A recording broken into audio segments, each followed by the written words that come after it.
আজ আরজি করের প্রায় 50 জন ডক্টর মাস রেজিগনেশন দিলেন।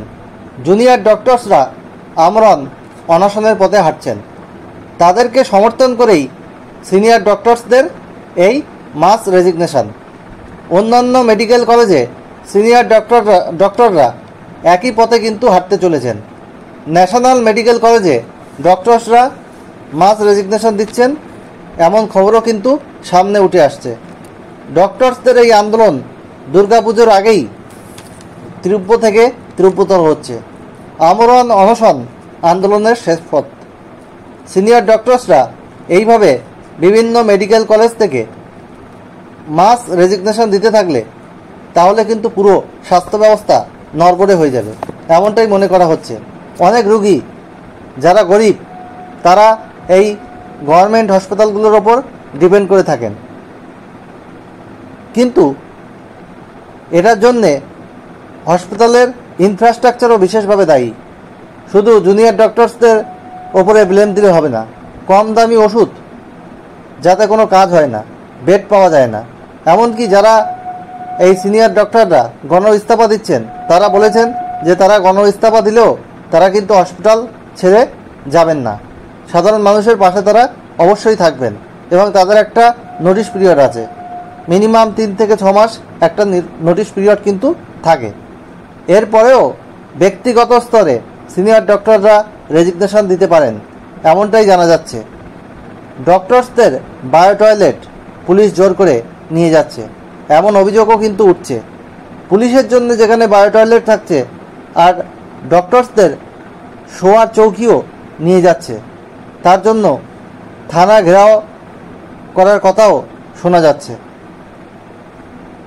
কতটা অমানবিক দেখুন এখানে পুলিশ।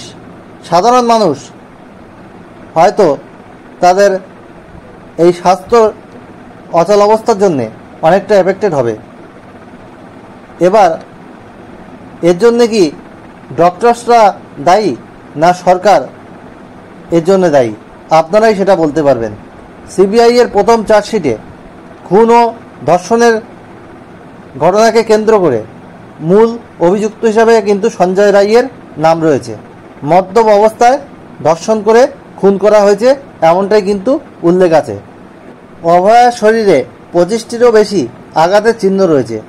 তথ্য প্রমাণ লোপাটে সাহায্য করেছে আরজি করের প্রাক্তন অধ্যক্ষ সন্দীপ ঘোষ ও টালা থানার প্রাক্তন ওসি অভিজিৎ মণ্ডল। চার্জশিটে লার্জ কনস্পিরেসির কিন্তু উল্লেখ আছে, বৃহত্তর ষড়যন্ত্রের কথা উল্লেখ আছে। এটাই কিন্তু চূড়ান্ত চার্জশিট নয়, আরও নাম উঠে এলে সাপ্লিমেন্টারি চার্জশিট পেশ হবে। প্রাথমিক চার্জশিট এটা। নষ্ট করা হয়েছে গুরুত্বপূর্ণ প্রমাণ, অনেক ছবি মুছে ফেলা হয়েছে। হসপিটালের বাইরেও সুরক্ষার অভাব রয়েছে। শুধু হসপিটালে সিকিউরিটি হলে হবে না, কুলতলির ঘটনা তার একটা বড় প্রমাণ। এবং এই দোষীদের শাস্তির দাবিতে সেখানেও কিন্তু গ্রামবাসীরা তীব্র থেকে তীব্রতর আন্দোলন করছে। ডক্টরসদের আন্দোলন মেন ফোকাস থেকে সরে যাচ্ছে না তো? সেটা কিন্তু একটা প্রশ্ন। কারণ আমাদের মেন উদ্দেশ্য কিন্তু অভয়া বা তিলোত্তমার জাস্টিস।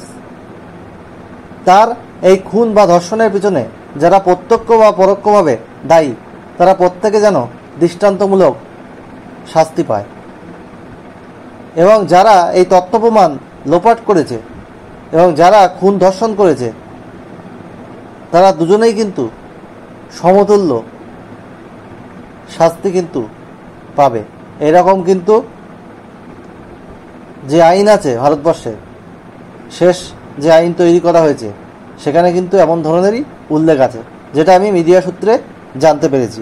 যাই হোক, আজ এটুকুই। আরও কিছু আপডেট এলে আপনাদেরকে আমি অবশ্যই দেব।